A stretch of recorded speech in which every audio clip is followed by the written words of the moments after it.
Before Color Coded Labs, I was in the civil engineering industry. Was doing that for about 5 years. Had always been interested in technology and getting into tech.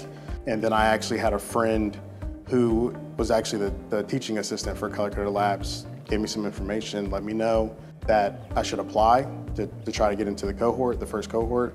And I did, and yeah, things took off from there. Miguel as a student was, one of our top performers. He was tenacious, assertive and aggressive. If he needed help, he never hesitated to reach out to ask for additional help or support.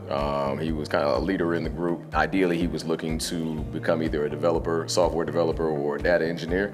So he was able to successfully land the job that he wanted, and he's working now. I believe he's making $25,000 more than what he was, when he started our program. So he's in a great spot. Miguel is a great example of a person who stepped out on faith and said, I believe what you're saying, or at least I'm going to try it out for a while. He studied hard. He was very enthusiastic and was one of those go-get-it, gritty kinds of people who did extra and kept it moving. And he impressed a lot of people. Jobs Ohio happened to come through right up front with a scholarship that allowed our first pilot cohort to move through. Miguel, April, others that you've heard of were in that cohort. They had all of the scholarship information on the website. It was a super simple process. They handled most of that on the back end. It allowed me to go to Color Coded Labs without the burden or without the stress of thinking about paying the full price. Having the flexibility where I could finish work, do the classes after work, and then study a little bit after the kids went to bed was something that I had never heard of.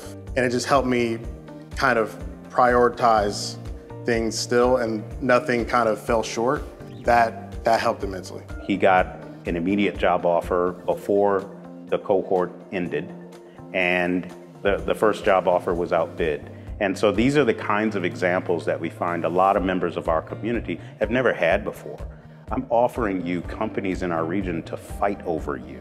And if you've never had that experience before, let's talk about technology as an industry, because that's the kind of fighting that's going on. We want to create a feeding frenzy for you, and Miguel was our first time with that, and he's not the only one in that cohort that happened for. We're extremely proud of our current cohort that has almost half are women, almost half are men, and 2 are LGBTQ plus or transgender.